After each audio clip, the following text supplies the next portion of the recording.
Ladies and gentlemen, I want to welcome everybody to the Tuesday, March 17th, Mississippi Advisory Commission on Marine Resources. Commissioner Mayfield, will you lead us in the Pledge of Allegiance, please?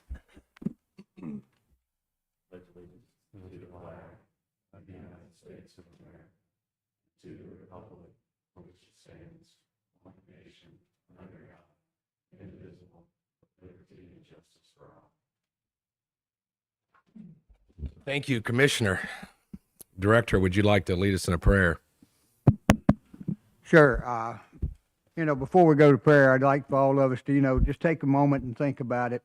We lost some more of our military this last week over in the war or battle that we're going on, and I'm not sure they're calling it a war yet. I'm not sure what it's called, but let's just remember their families. They were some of them from one young man from Auburn, Alabama, and a good young pilot there, but then some others.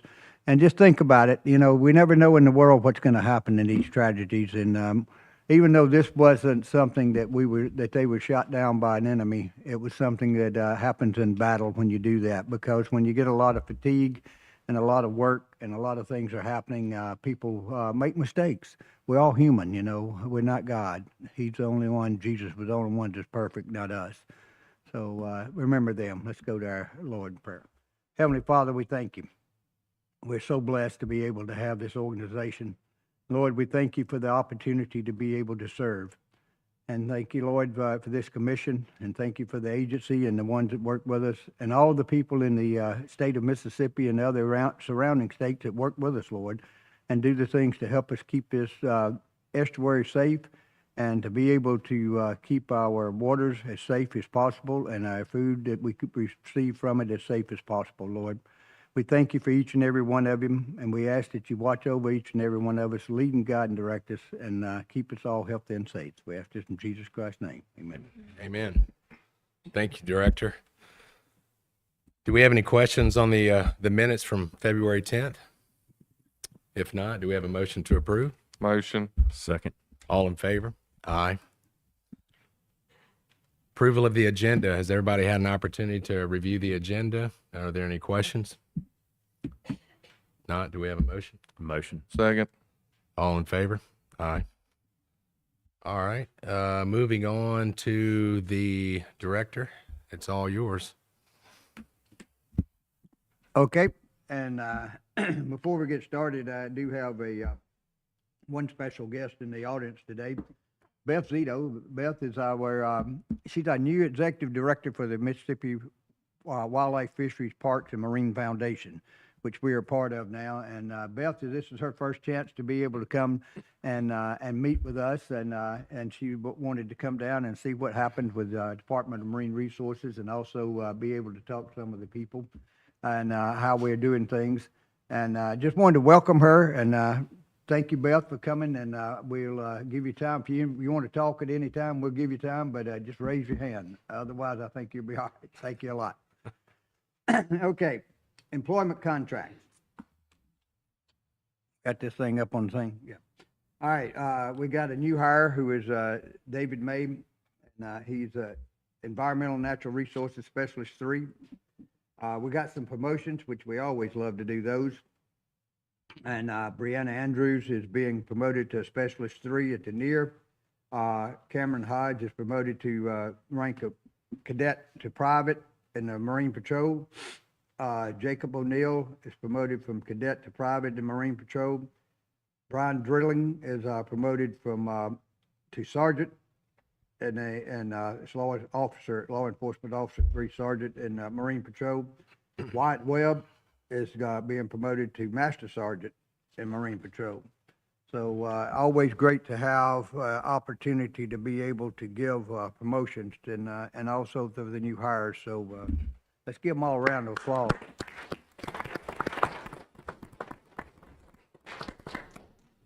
As far as if you have any comments, TJ's in the back. Feel free to give them him, and we'll make sure we get them. Then try to put, if you can, put it to what part of the program it is, and we'll be. And if it's just something at the end, we'll bring it up then. All right, agency update, our oyster season update, our 2025-26 season. We started on October the 13th, and we have a total of 39,058 sacks that have been harvested, averaging 438 sacks a day. Most of the harvest areas, area 2A and 2F. A total of 173 licenses have been sold to date, including 10 recreational, 84 in-state commercial dredge, 34 in-state commercial tong, 39 out-of-state tonging, and 6 out-of-state commercial dredge. Most were able to reach their daily quotas, and everything is working pretty good. Overall, the season is seeing a steady participation and reliable landings. We're closed right now due to the water. I think I'm talking to Rick on the way here, and I think that we'll have the Pearl River crest maybe today or tomorrow, and then we'll be able to test in a couple of days after that, and be able to open it back up hopefully by the first of next week at the latest. So, but just to give you an idea, this 39,000, 40,000 sacks, that's the most in 10 years, over 10 years that we've had. So, and it's going pretty good. We're getting better. Everything's coming together. Our team is doing a great job, and I tell you that, commissioners, they're doing a fantastic job of being able to get the oysters growing. And our biggest problem is they're growing too big. And we never thought we'd dream of that one, did we? But we have them now. They're really big oysters, but that's okay. We'll get cull through them here in this year, and hopefully, and then next year we'll be back to the normal size, pretty much where we're at. Any questions on that? No. Okay. Our 2019-20 Bonnie Carey. The 19 Bonnie Carey, we had job titled as financial assistance to Mississippi commercial fishermen, seafood dealers, and charter fishing businesses is $8.7 million. We have distributed $7.8 million of that to direct payments to commercial fishermen, charter captains, and seafood dealers.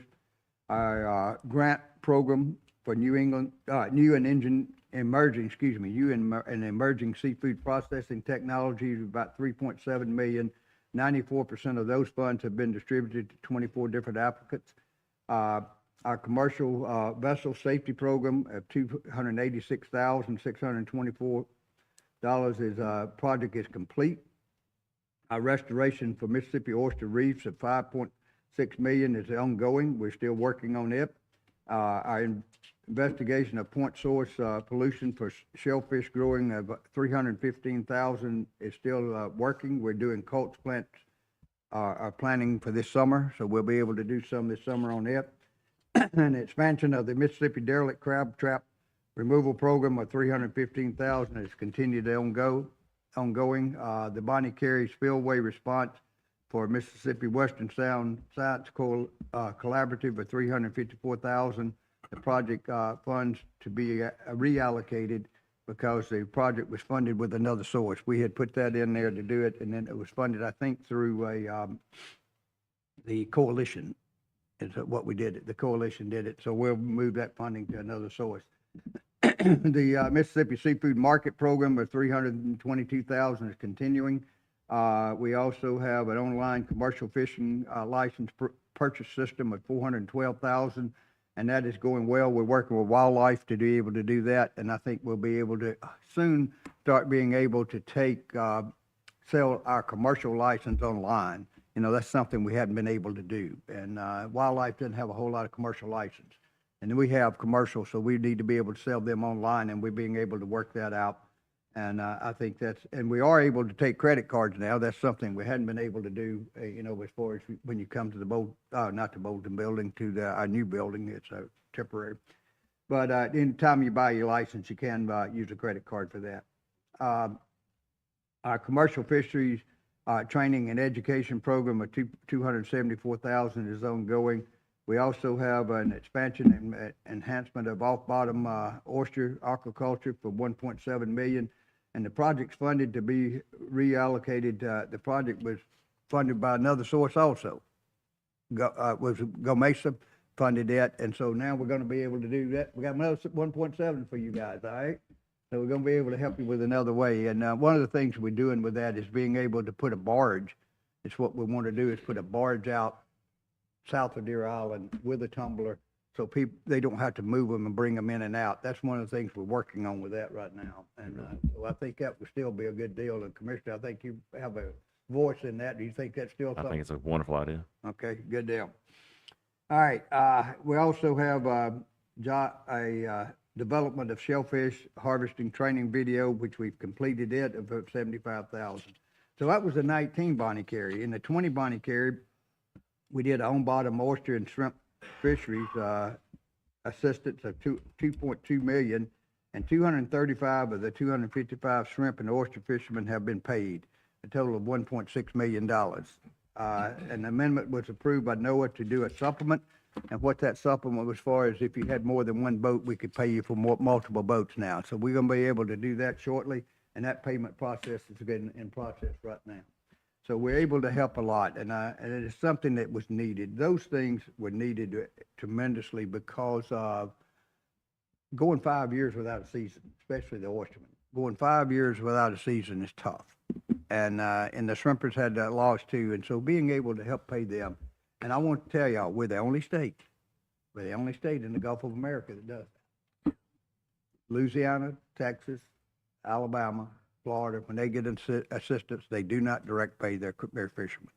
We're the only state that does that. So I think that's something that we want to keep. We want to keep it at the top of us. And another one is a oyster reefs. We're doing culture plants, as I said, this summer. So any questions on what we're doing as far as 2020, 2019 Bonnie Carey? Y'all very easy today. All right, legislative update. We've got 3 or 4 of them. The one thing that the being able to pay reserve officers has gone to the governor. So the governor, I think, was supposed to have signed it by yesterday. So maybe he did. We'll see if he signed it. I'm pretty sure he did. But so that bill has gone, and that way we can pay reserve officers in a time of when we have like 4th of July, Memorial Day, things whenever we need more officers on the water, and this will help us to be able to do that. I did not realize, but we're the only state agency that has reserve officers. I thought wildlife and others had them. They don't have them either, and so we're the only state. So this is a big deal. We're working on the oyster bill. I've been meeting with the chairman, Delano from the Senate, and also Anderson from the House. And I've been working with them and trying to get that bill finalized. It's going to conference, which will either be the end of this week or next week. And so we'll be up there trying to figure it out. And it's basically to change it to where it used to say that we could only keep 20%. Now we can keep 50% for the state. And that's a good thing for us because that helps us with our oystermen to be able to keep they're not natural reefs. I guess they would be more a traditional reef is what we would call it. It's somewhere that we have put assets on. It's something that the state of Mississippi that has used either federal or state money to put assets on to be able to keep it. And that's what we're working on right now.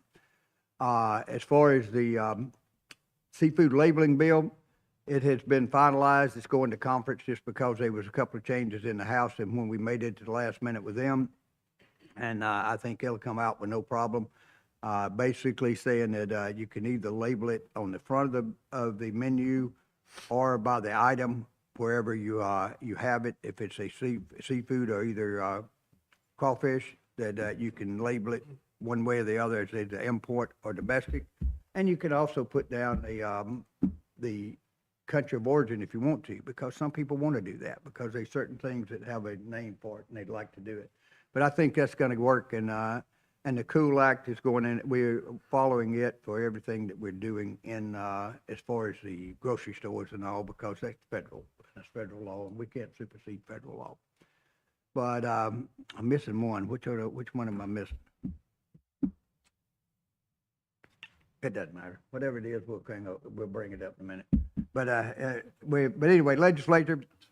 Hey, we got 2 more weeks, this week and next week, so we'll see if we can live through it. All right. I have the number memorized. Gulf States delegation trip to Washington, D.C.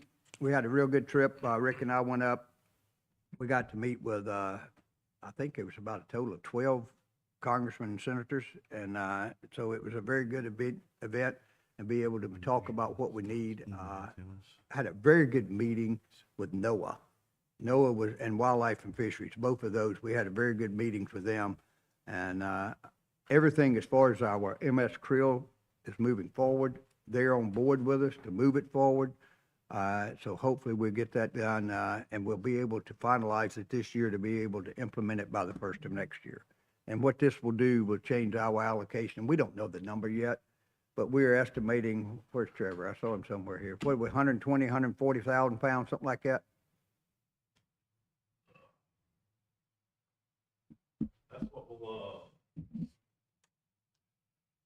That's what we'll try to end up with. Yeah. See If how, we do that, we'll be fine. yeah, I mean, there's some unknowns there as far as the relationship between what the current ACL is in, which is CHTS versus FES, and how that compares to ours. That whole, ball of math exists at the federal side, and we're gonna try to do our best on our side to make sure it's documented, and essentially, looks like we're gonna be prioritizing or fighting for essentially the exact same treatment that LA Krill got and the calibration factor that they exist under. So that'll probably be one of the priorities we go down. Well, if you can get 140,000, I will tell you there'll be some happy fishermen on the Mississippi coast for sure. From I think we'd be happy 82. as well. Yeah. Thank Well, you. we're working another thing that we were talking with, and we thought we could get it in this year, but it didn't work. It just takes too long to get things through Washington. But one of the things is that, you know, the states can reallocate. And we were looking at a reallocation, and we were talking about what we could do and be able to reallocate. And I think that's another option, that if we don't get to where we need to be, that we can get that option in there. But I think that if we get to around 140,000 pounds, that's about where we'd like to be as far as talking to the fisheries department. That way we'll be able to stay open maybe 80 days or something like that, 80 to 90 days, somewhere in that neighborhood. And that's good season. That way we can do 2 seasons. In other words, we can do one in the summertime like we're doing, and then we can come to the fall and do another one. And when a lot of people would like to come in and do it. And as far as our charter boats and other things like that, maybe we can even, you know, give them a little bit of help of being able to charter things later during the season and be able to do that. But we're getting there, and they understand. As I told them the other day, this is their last chance. And I told them that in Washington. I told Noah to their face, this is your last chance. You either get it right, or we're going Texas on you. And Nice. and I don't know if you know what Texas on you means, but Texas kind of runs their own program. But hopefully we won't have to do that. Thanks, Trevor. Thanks, Drew. All right, Seafood Task Force meeting, we had it in March the 9th. We just talked about that, so it's not. The Seafood Expo, I was in Boston this last weekend, and Francesca and Charmaine are still there. I tell you what, I got my eyes open. I got my eyes open to, there was 36 rows in that convention area, and about 600 feet long each row of just vendors. And I'm talking everywhere in the world. And got to meet a lot of people. Got to talk to a lot of people about our oysters and about our shrimp and what we could do with it. And I tell you what, it's an ongoing thing in America. It's not just South Mississippi. It's an ongoing thing that we're having troubles, and people are doing. It seems to, you know, obviously, if you wanted to meet somebody from a foreign country, that was the place to be, because there were plenty of them, and it just tells you how much that they are bringing into America and how much foreign seafood is coming into America. I took just a handful of the hats to say, make seafood American again. I bet I could have sold them for $100 a piece. And, you know, they was people just begging for them. And I told them, I said, no, but, you know, we can get you some. But the point I'm getting at is they loved it. People loved it. Make seafood American again. And, you know, they're loving the idea. Of course, some of the Chinese and others didn't like it that much, but, you know. But that's okay. But we met a lot of people. Hopefully, I spent a lot of time with some, you know, we had Jennifer Jenkins up there, and we had Arnie and Glott and Wally Glott and their groups. And we met, and we talked a lot about different things and what we can do. And they talked to a lot of different vendors, and are talking to more vendors this week. And hopefully we'll be able to pick up some more, especially for the oysters. we're trying to find a way to sell the meat oysters, and hopefully we'll be able to pick up some more buyers from that. And it was interesting. It opened my eyes. I tell you what, big event, and I think that's where Jonathan's at right now. So I just didn't see him. He must have got there after I left, and I just didn't see him up here. But anyway, big deal. All right, Mississippi Seafood Task Force meeting is April the 13th. All right, or 14th. We're working on that. The next commission meeting is scheduled for April 21st at 9 a.m. We'll do it here unless something changes. Is that okay with everybody? All right, the Governor's Fishing Classic is coming up on 22 through 23 June. Hopefully we will be able to have a bigger event than we had last year, which was fantastic for our first year. And so we're lucky to have that. David Machado is here with us today, and David is the reason that event was successful. And David went out, and he owns his own boat and the Gunpowder, and which is a little small, 70-foot Viking. But just a little small one, that's a beautiful boat, I tell you what. But anyway, he goes out and he knows all the boat owners and others around the coast here, and he was able to put together 6 boats last year on a very short notice, and we were able to sell those boats out to be able to raise money for the foundation for the marine side of it. And he's working with us again this year to maybe expand that to 8 boats. And we're going to try to do that, and so that's going to be fantastic. Anybody who wants to be a part of the Mississippi, the foundation, it'll be the Governor's Saltwater Classic. It's what it's called. So anybody that wants to be a part of that, we will be glad to have you. If you want to buy a boat, we'd be more than glad for you to buy one. It costs $30,000 to be able to purchase the boat to be able to use it. And let me tell you what happens with that. Those boat owners don't get the $30,000. Those boat owners donate their boat, donate their fuel, and donate their crews to the event at no cost. You don't get that hardly anywhere in America. I don't know of anywhere that I've seen something like this. That's how much they want to help the foundation. That's how much they want to help what we're doing in the foundation and what we're doing in the Marine Foundation part of it. And they're there to do it. And I just want you to know we appreciate them so much, because what they have done, without them, we couldn't do this. This is the meat of the whole thing. And without it, we couldn't do it. And to be able to take, last year was 36 people, this year maybe 48 people out saltwater fishing. And we mainly do snapper and grouper, or not grouper, it was cobia. We would do grouper if we could find one, wouldn't we? We're not going to keep them from catching it. How about that? It might not be in season. I don't know, but we'll have to look at that. But anyway, last year was a great event. A lot of fish caught. I think big 20-something pounds was the one that won it. And so it was a good deal. Well, today David's here, and he has Jonathan Holder with him, also who was one of the boat's heads and tails. But I want to just, if you can, David, I want to come down, and Beth, if you'll come up with us, and I'd like to just give them a plaque for what they did and a little gift. And what we want to do with this is I just want to give them a gift. Thank you. Not even what they were, but it's something to tell them thank you for what they have done, and thank you for supporting us, and we hope that they'll support us in the future. And let's see, I've got it right here, and what we're going to do, I'll just take it out to show the group. That's all right. And we've had some glasses made that says Mississippi Governor Saltwater Fishing Class. We also have a we'll leave one of these out. Hey, come on up here. All right. Beth, you part of the foundation. You get right there, then you can hold that. There we go. We'll take pictures of that.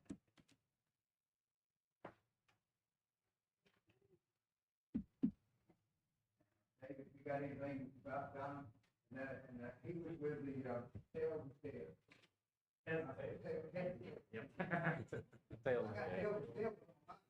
I'll be real brief. This for y'all that may not be familiar, because I wasn't super familiar. I got appointed to the foundation for Department of Wildlife, Fisheries, and Parks about 3 years ago. Shortly thereafter, we were lucky enough to bring on Department of Marine Resources, which is near and dear to my heart, because as Mr. Chairman, you know, I'm way more of a fisherman than a hunter. So it gave me a purpose on the foundation. This event is in the spirit to emulate the Governor's Hunt. If anybody's familiar with that, that's our largest fundraising event that we've done for many years as a foundation. And so we're trying to emulate that and grow it. We had a lot of help last year, a lot of great local bone owners here that are good friends. We've had the Miss Malay, which is Greg and C.M. Williams, Nathan Fayard, local businessmen here have got a really nice boat. Perseverance, Dr. Michael Diaz. Heads and Tails, Dr. Vince Pachota, who Jonathan fishes with a lot and is on his crew. And then, who am I missing over there? I got one more. Oh, Sweet Melissa. Sweet Melissa, which is Mr. Keith Soche. He owns Keith Superstores here all around Mississippi. And all of those folks were generous enough to donate their boats, donate fuel, donate the crew, and we had a really successful event and look forward to keeping it going. And that's the most important thing to me, is sustain it for as many years as the Governor's Hunt has gone on. So, Your boat, and don't forget Unconquered. yeah, right. And Unconquered is actually another one of the commissioners, I'm sorry, one of the foundation board members that he put his boat. It's actually out of Tallahassee. He brought it over for that. So Chris Curis. So yeah, we had a lot of help, and it was a successful event, and we look forward to keeping it going. Thank y'all. Very much. Yep.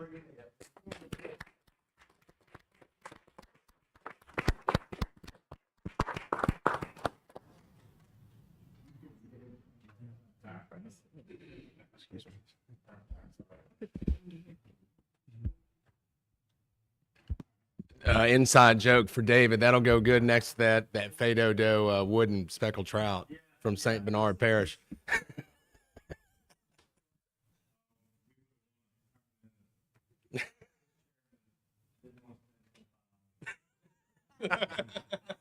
Very true story. Many moons ago. Many moons ago.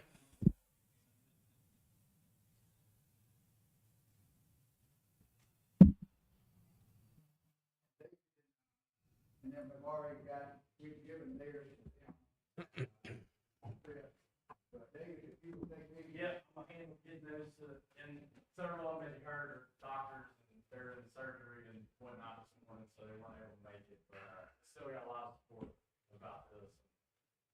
It'll be a good event this year. We'll keep it going. Thank you. Thank you. Yes, sir. Bring the show guys, have to get this in there. All right, I'll do it. Thank you. Don, thank you so much for coming too.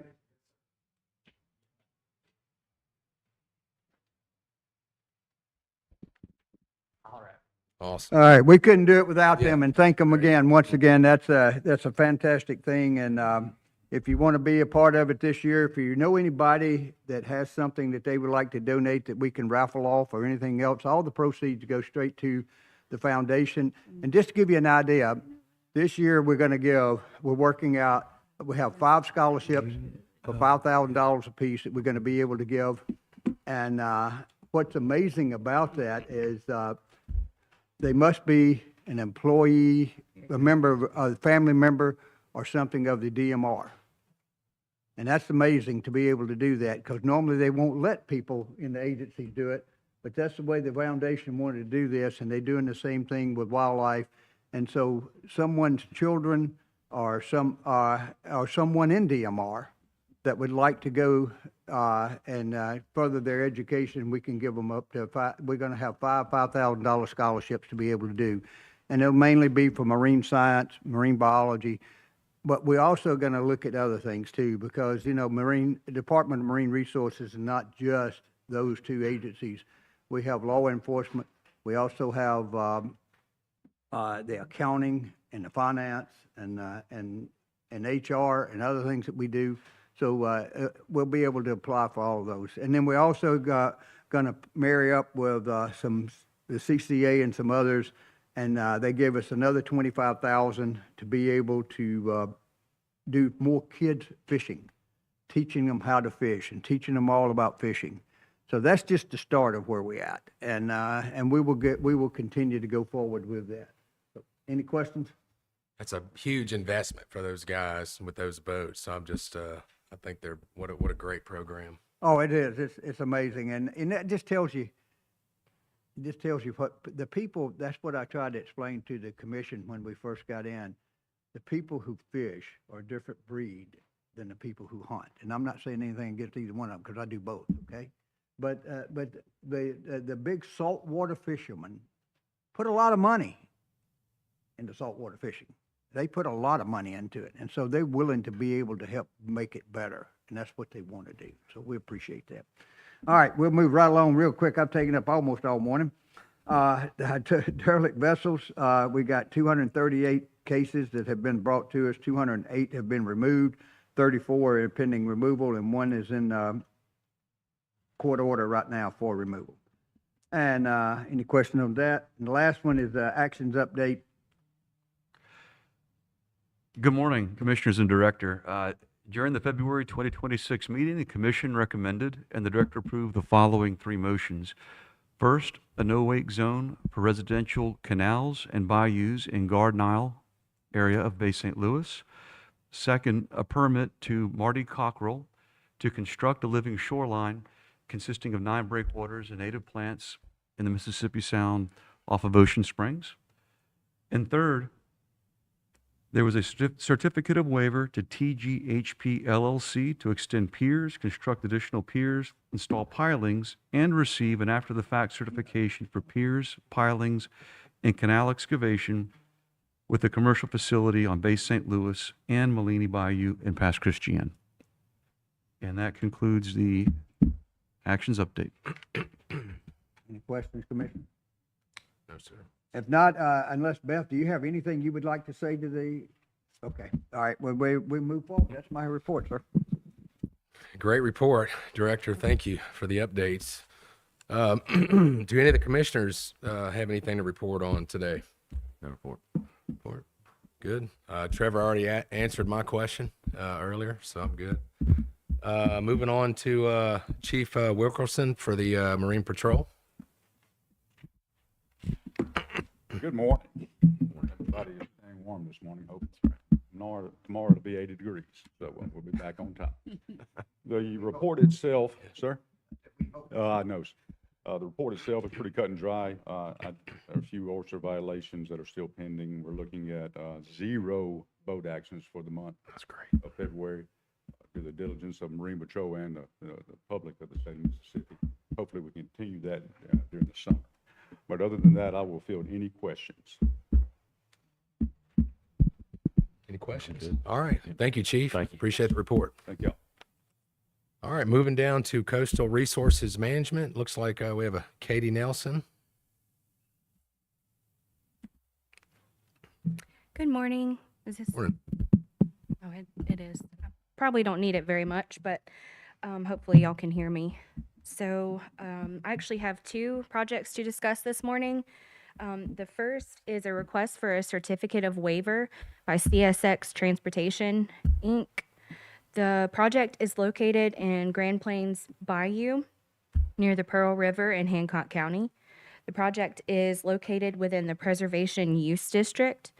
Assisting the applicant with their permitting process is HDR Engineering, and a representative is here today in case you all have questions that I cannot answer. The purpose and need for the project is to provide public and environmental safety by ensuring existing rail infrastructure is safe, reliable, and properly maintained.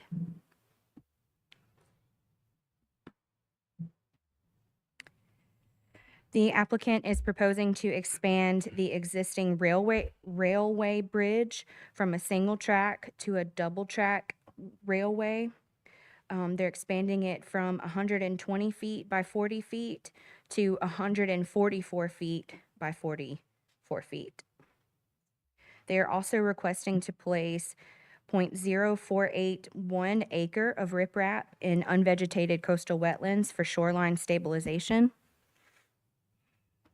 And here is the project location, way out in Hancock County, east of the Pearl River in Grand Plains Bayou.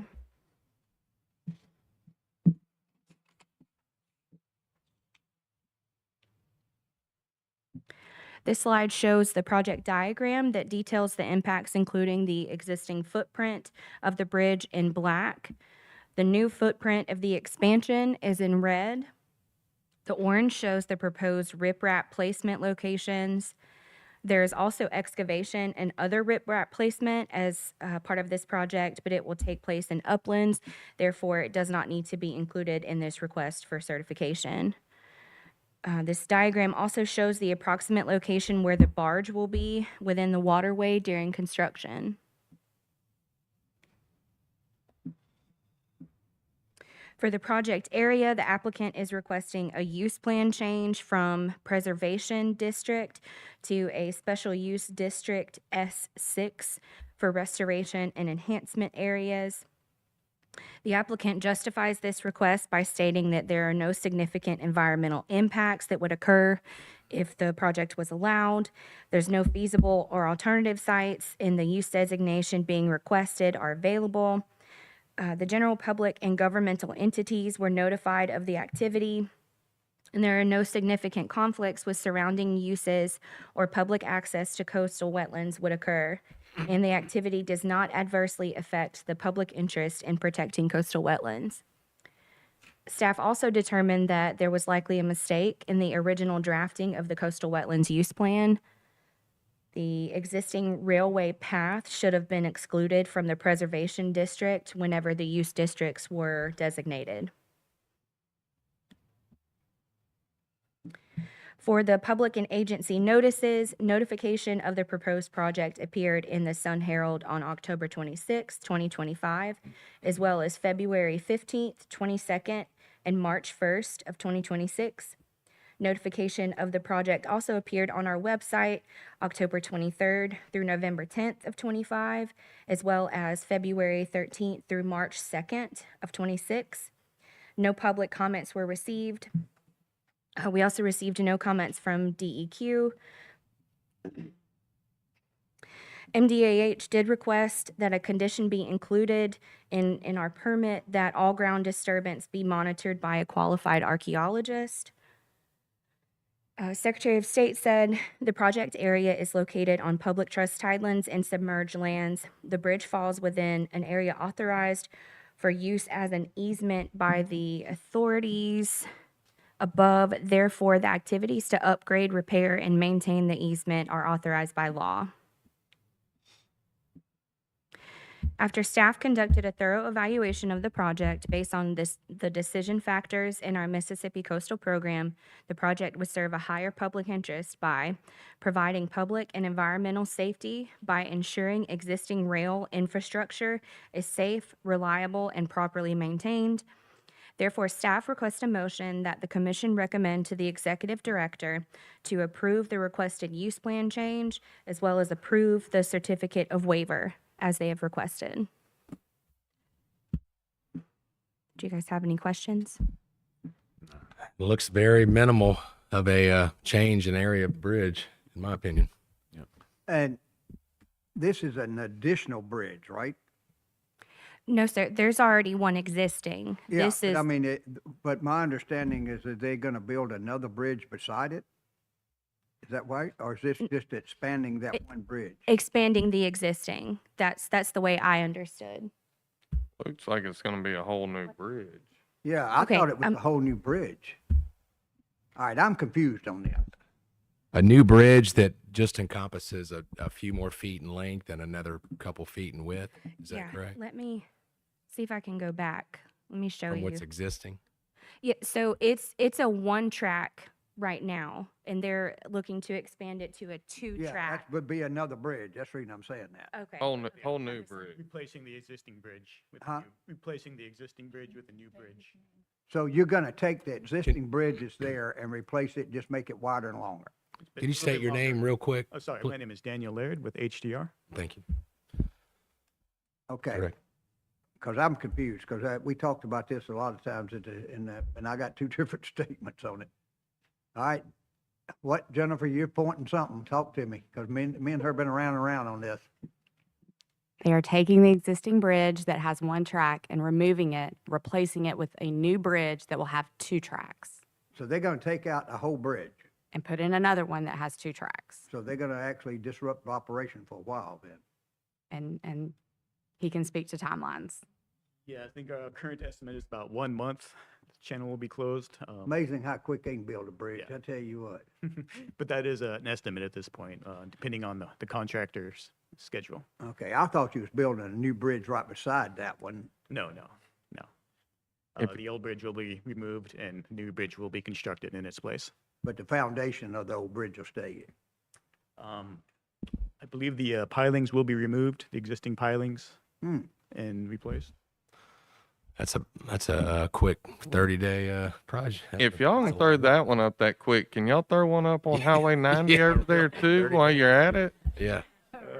Well, I think with the length might be, some of it might be just prefabricated and set in place, or is it cast in place? Actually, I don't have that knowledge on me at this time.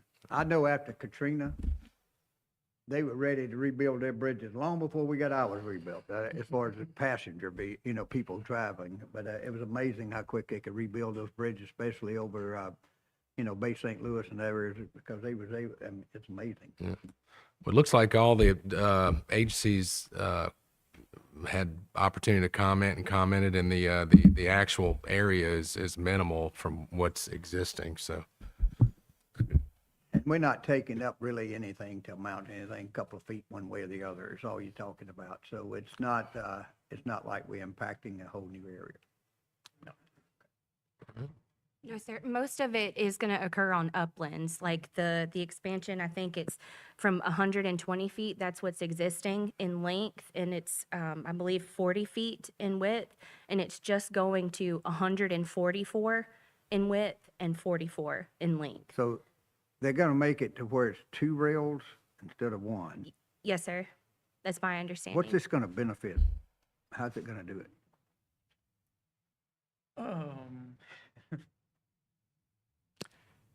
I mean, curious, I don't know, your money, you're spending it. I mean, I just, Actually, I can't say I know that at this time.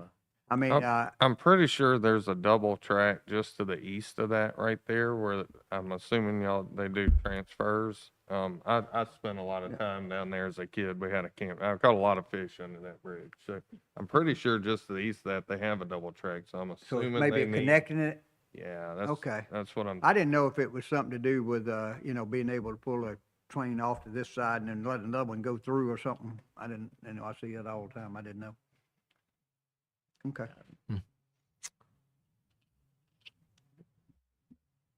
I believe you're right, Director, that they said they would be able to have a little bit longer trains pass each other now. They can do some trains on the part that is already double track and close to that area, but now they'll be able to have a longer train pull over to the side and pass each other. Probably help Amtrak a little for bit. sure, yeah. They didn't say which one specifically, just longer trains. Okay. Yeah, well, they're pretty short, but I mean, but it might help them as far as being able to get through or something. All right. Any other questions? If not, do we have a motion? I'll make the motion. Second. All in favor? Aye. Aye. All right. Thank you, guys. Appreciate it. Well, I have another one. So You're back up. not again? going All right, anywhere. Katie, what you got next for us? Don't confuse the director again. It's not hard to do. I mean, Well, it's not hard to confuse me either. So I apologize for my part in that. I just know that they don't like to disrupt that movement at all. Yeah, I know. I thought they was building another bridge. So for my second project is a Mississippi Department of Environmental Quality. They have submitted a request for a permit for a project located within St. Louis Bay near Diamond Head in Hancock County. The proposed project area is located within the general use district. The agents assisting DEQ is Anchor QEA, and we also have a representative here today in case you guys have any further questions. The purpose and need for the project is to restore natural resources injured by the Deepwater Horizon oil spill, to enhance benthic secondary activity, or productivity, and reduce shoreline erosion by wave attenuation. MDEQ is requesting to fill 17 acres of unvegetated coastal wetlands for the construction of a living shoreline breakwater structure. The breakwaters will be approximately 11,500 linear feet along the existing shoreline in 500-foot segments with 30-foot gaps between each segment. The breakwaters will be made of rock and/or bioengineered materials, and crest elevations should not exceed plus 3 feet mean low or low water.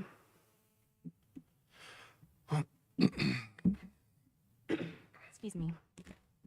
The project is located along the north shore of St. Louis Bay in Diamond Head, and the proposed project is expected to be 11,500 feet along the existing shoreline.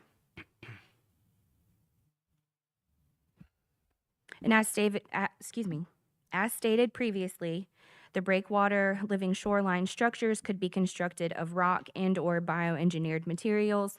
On the left side of the screen is an example of the rock placement that might be used as part of this project.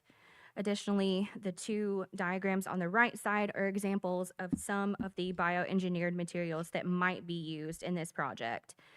Specifically, the ones they included in their application are wave attenuation device breakwaters or stacked oyster ring breakwaters that, again, that might be used. These are just examples that they provided.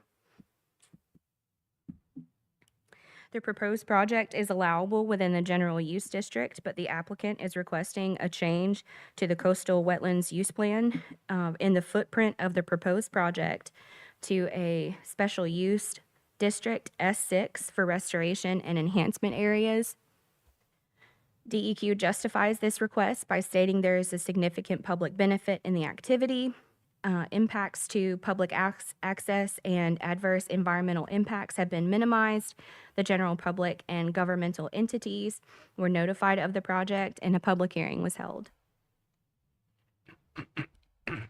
DEQ is requesting a variance to one of the requirements for regulated activities. Permanent filling of coastal wetlands below the ordinary high water mark is not authorized.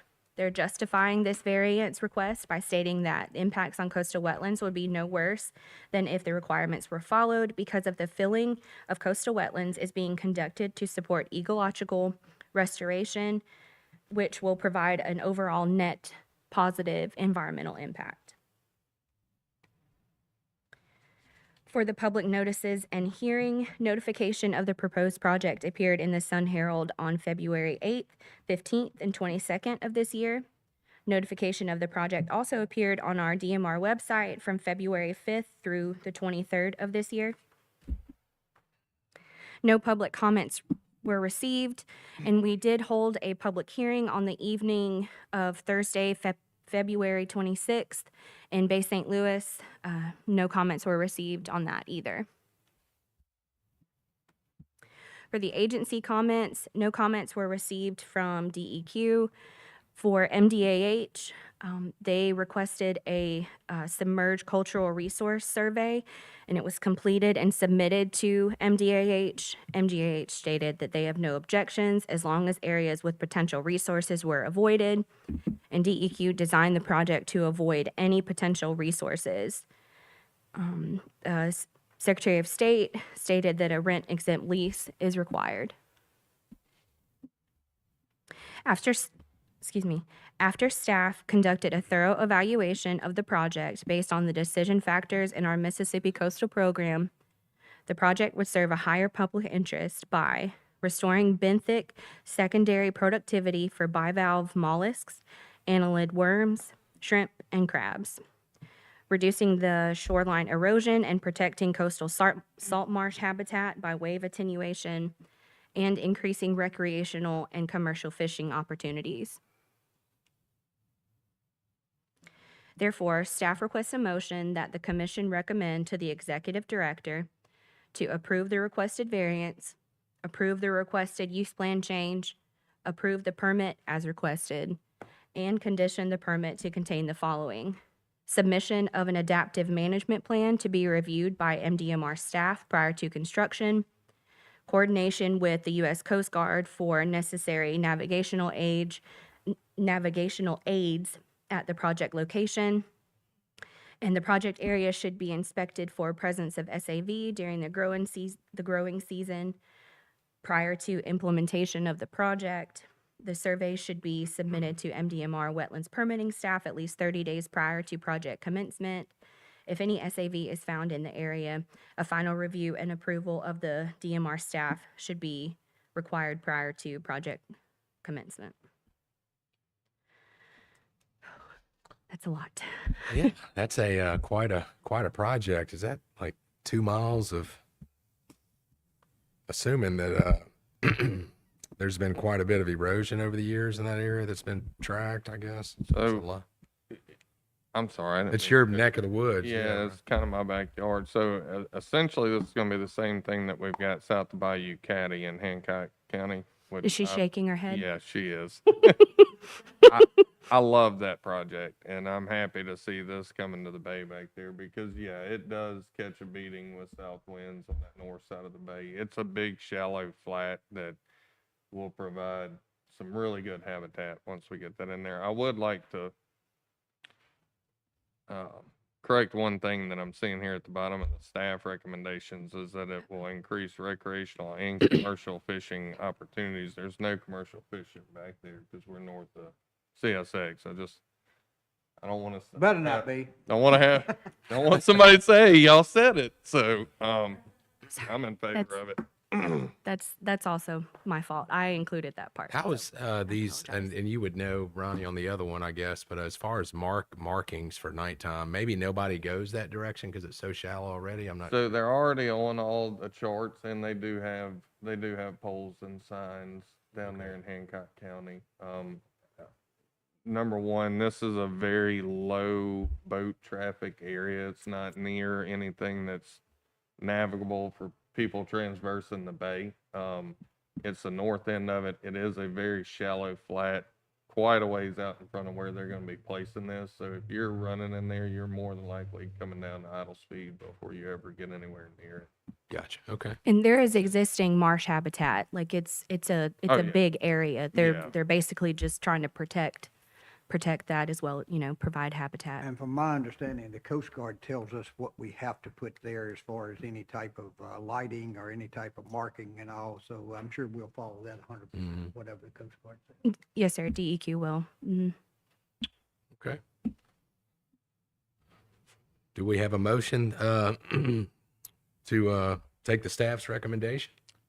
I'll make the motion. Second. All in favor? Aye. Thank you. Thank you. Are you up again, or that's it? Okay, Yes, now that's we- it for me. okay, Sorry. Looks like Alyssa. Okay, thank you, Katie. Good morning. Morning. Mine should be much more straightforward and simple than Katie's. All right, so today I'll be discussing a request for a certificate of waiver by the City of Ocean Springs. This project is located on Front Beach Drive in Ocean Springs on the Mississippi Sound.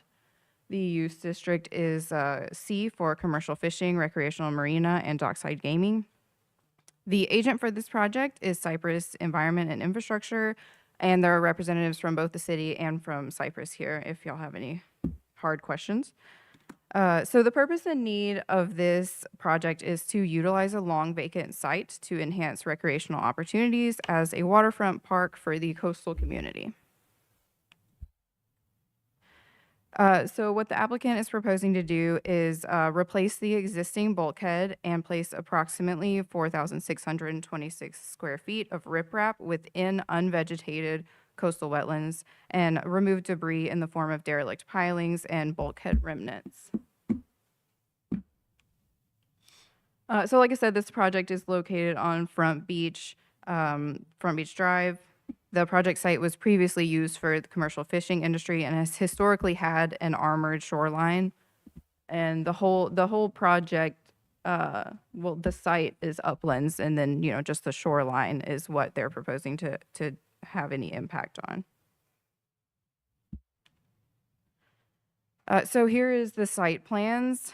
So the existing bulkhead, you can see in like a yellow line, that will be replaced. A portion of it will be placed in exactly the same footprint, while some will be placed waterward, but directly abutting the existing bulkhead. And the riprap will be placed along the east and west shorelines of the property. And so the portion of the riprap placed below mean high water on the west side is approximately 1,873 square feet. The portion on the eastern side that's below mean high water, but also along the sand beach portion, is 2,753 square feet. And then remnants of old pier pilings and bulkhead will be removed from the surrounding area right next to the shoreline. So this project is allowable within the current use district of C. And then due to the quantity of riprap that's proposed, the applicant has requested a variance to the Mississippi Coastal Program rule that permanent filling of coastal wetlands is not authorized. They've selected the justification for the variance request as the activity requires a waterfront location, there is a public benefit, and a public hearing was conducted. The agent stated that the width of the riprap is based on site engineering and the amount of material needed to properly and safely stabilize the site and support site development. And the redevelopment of this vacant property will eliminate safety hazards, protect against shore erosion, and provide opportunities for public recreational use. The public notice of this project was published in the Sun Herald on January 11th, and it appeared on our website from January 6th to January 26th, and no public comments were received. We also held a public hearing on January 27th, and we received no public comments. MDEQ, MDH, and MDMR Fisheries did not submit any comments, and the Secretary of State's office stated that a rent-exempt lease is required. So after evaluation of the project with our decision factors, it would serve a higher public interest by relieving safety concerns associated with the property as existing, preventing erosion, and providing access to a waterfront park for recreational use. Therefore, the staff requests a motion that the commission recommend to the executive director to approve the variance as requested and approve the certificate of waiver as requested. Any questions? I'm excited to see that parcel cleaned up. I'm kind of curious on what's the time frame from start to finish. I'd have to let Mark or Lindsay or Sarah.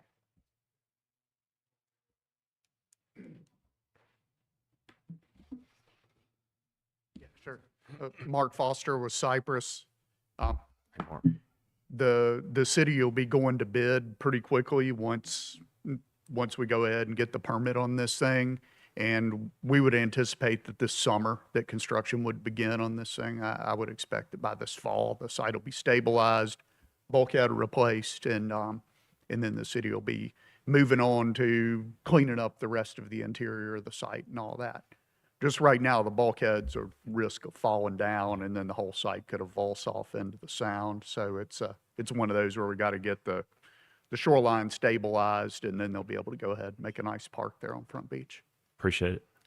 Didn't we just approve something similar to this in that same area?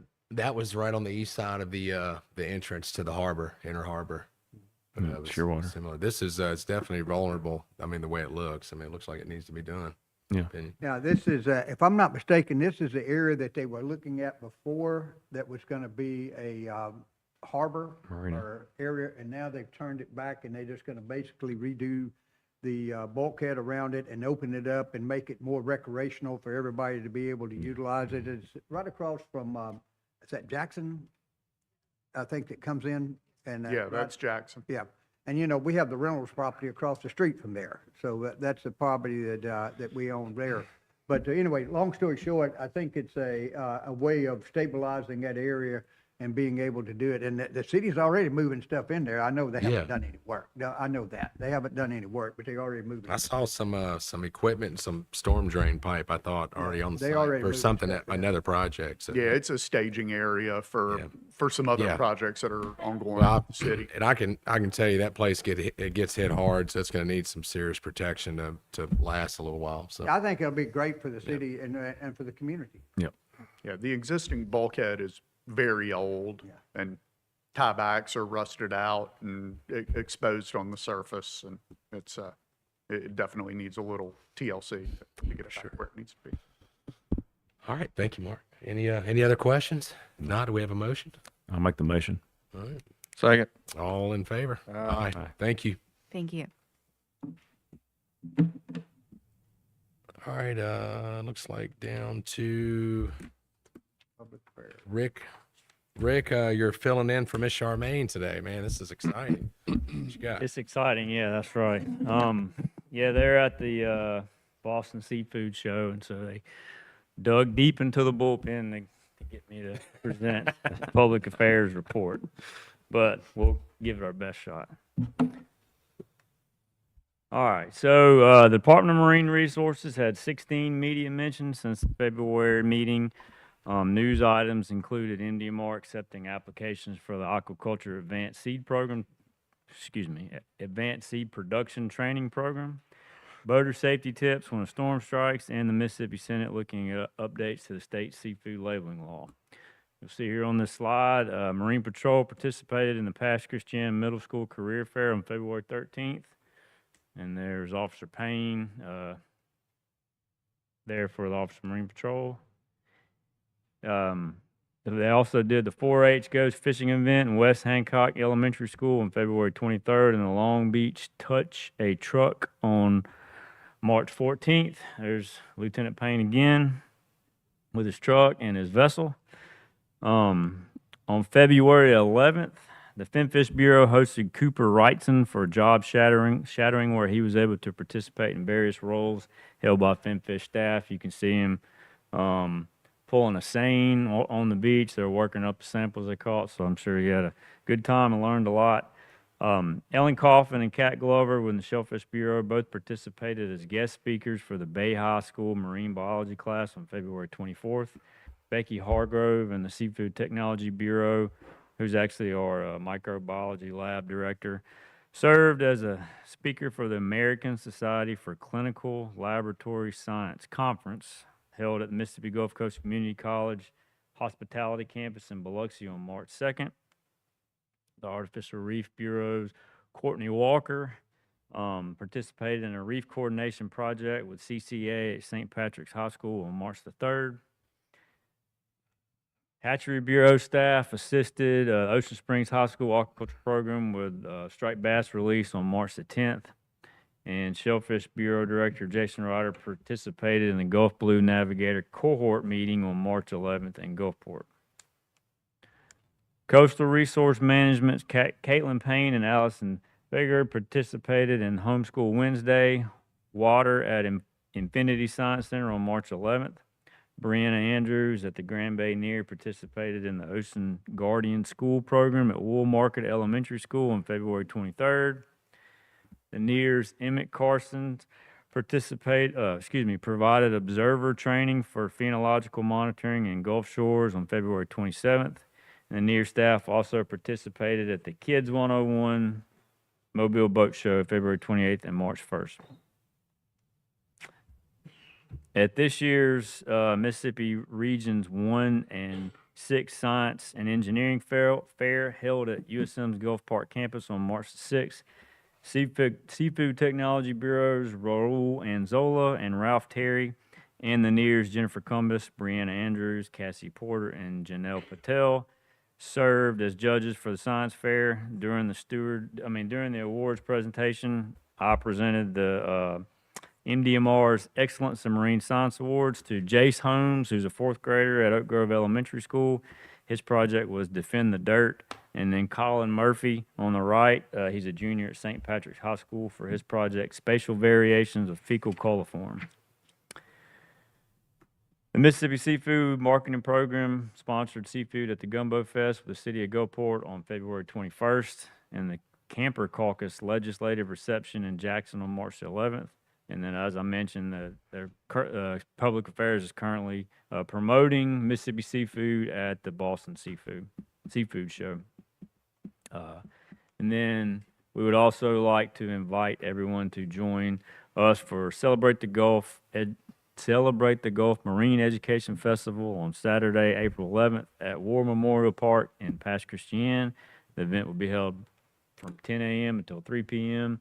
It'll feature over 35 coastal resource exhibits, live animals, artists, teacher resources, and the Student Science Showcase. Have any questions? I don't think you guys could get involved in anymore. I mean, that's a lot. We're It's working on it. fantastic. We're working on it. Great. Love seeing that. Thank you, Rick. Impressive. All right, Trevor. Looks like we got a follow-up here on the filet possession.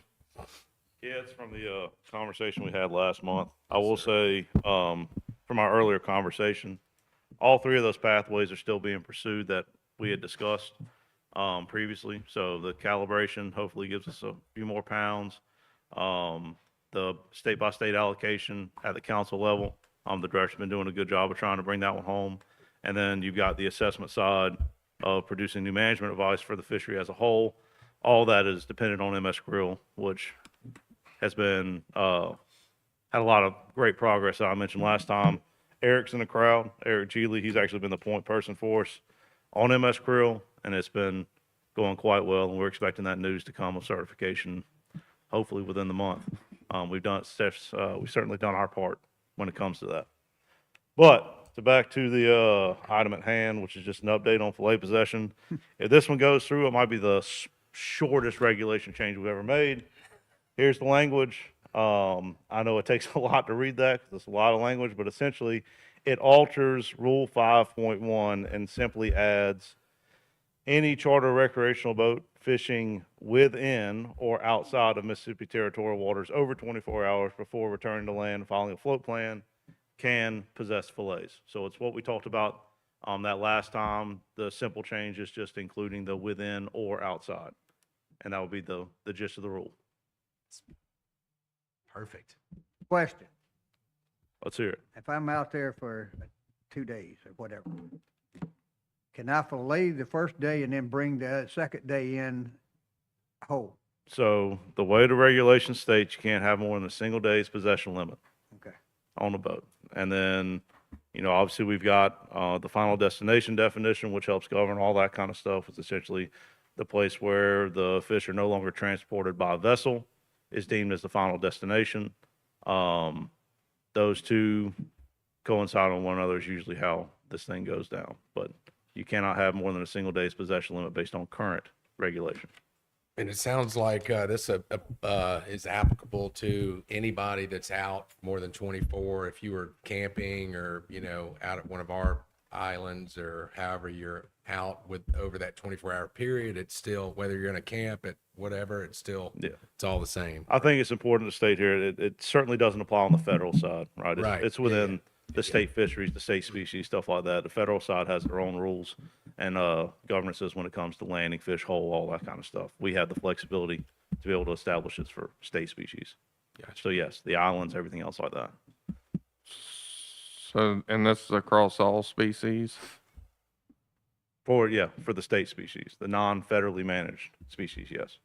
So I'm just asking this because I know the question is going to come up. State season snapper, or is that since it's Those will still fall within the federal realm when it comes to federally managed species. While we do have state management, it's still overall governed as a federal species. so they're a no-go? No. Okay.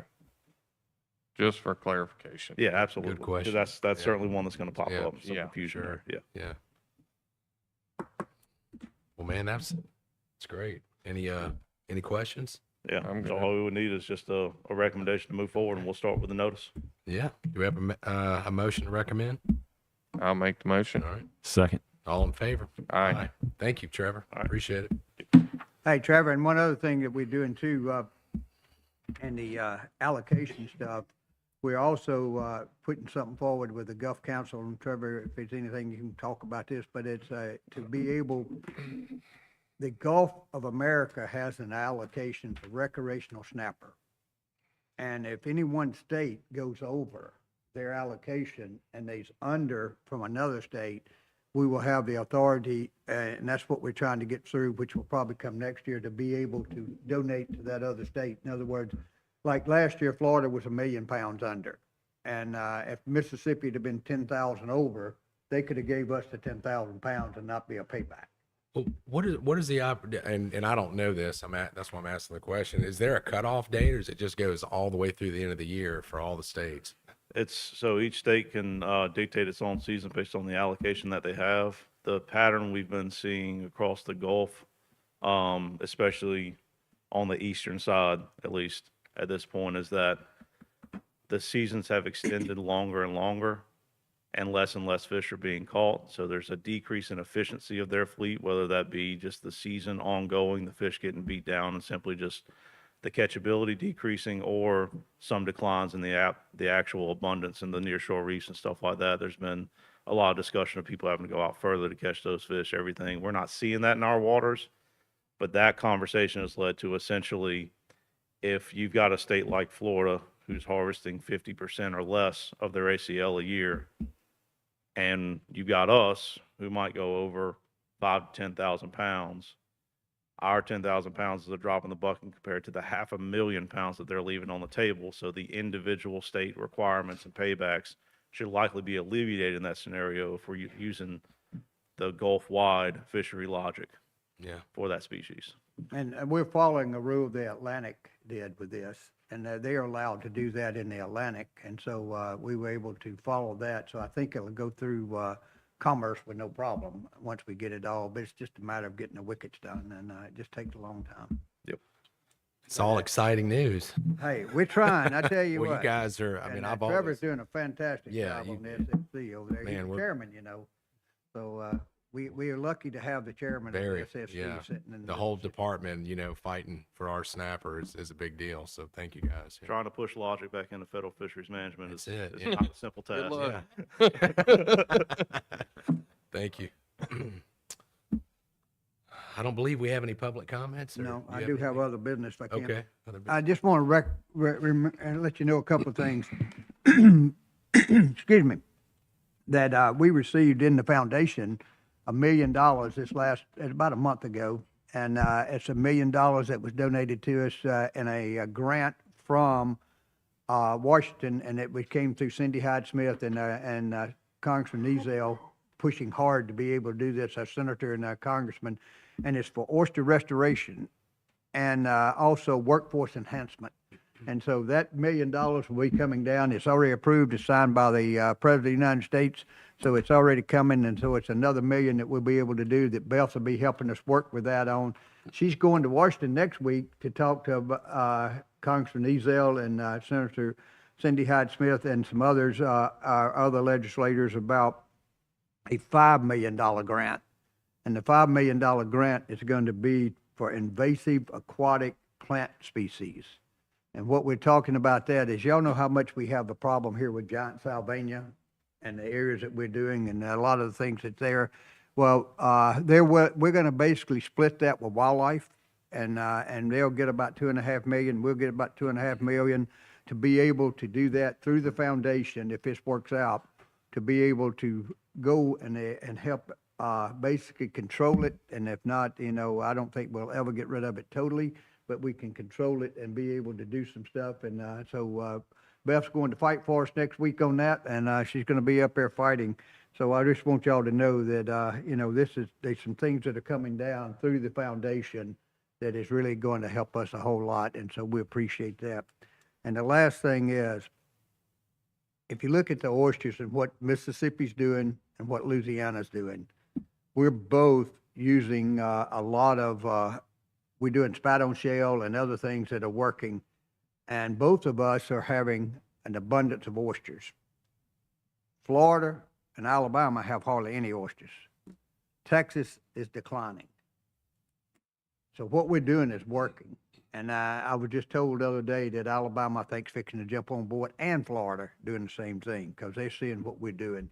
And they're seeing how that Mississippi's doing it and how Louisiana's doing it.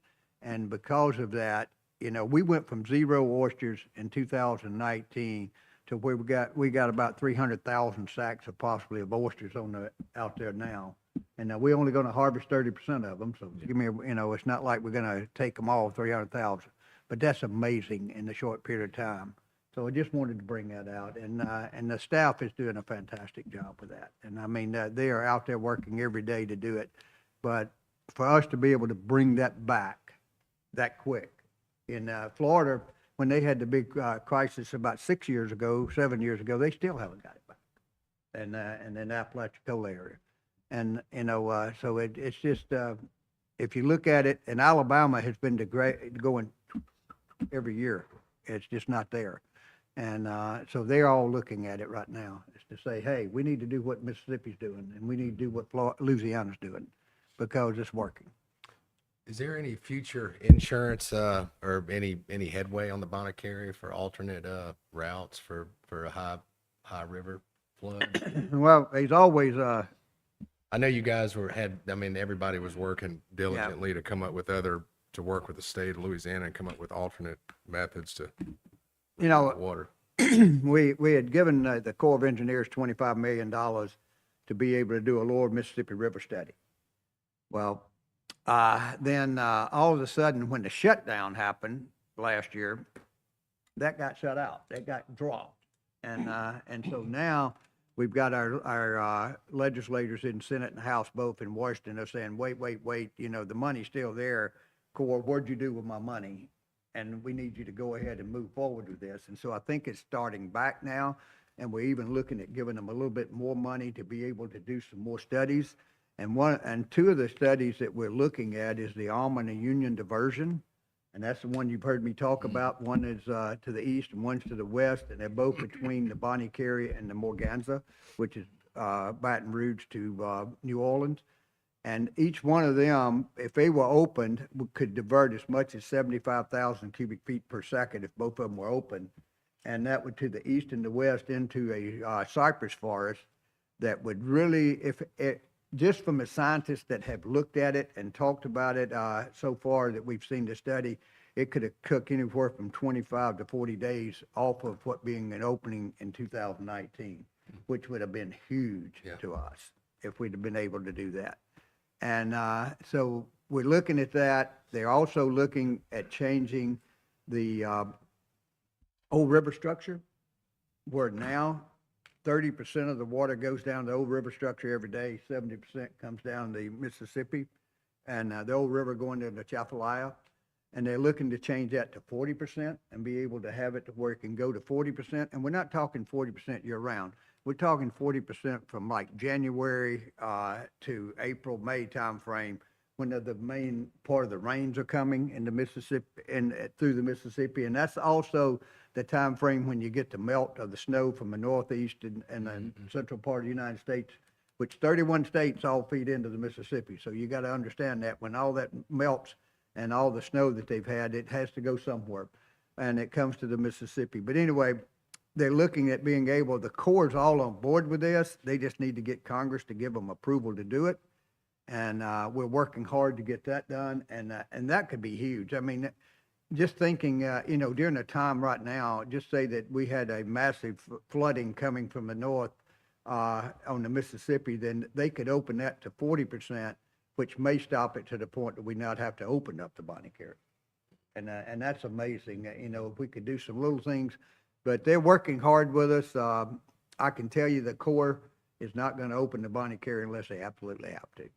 It's going to be something they have to do, and they can't do anything about it because they're fighting with us. They want it as much as we do, and you know, they want to make this work. So I think we're getting there. That's just like anything else. It's a slow process. Yeah, well, y'all have kept the pressure on them, and that's what, it'll keep them on their toes for sure. All right. Anything else, Director?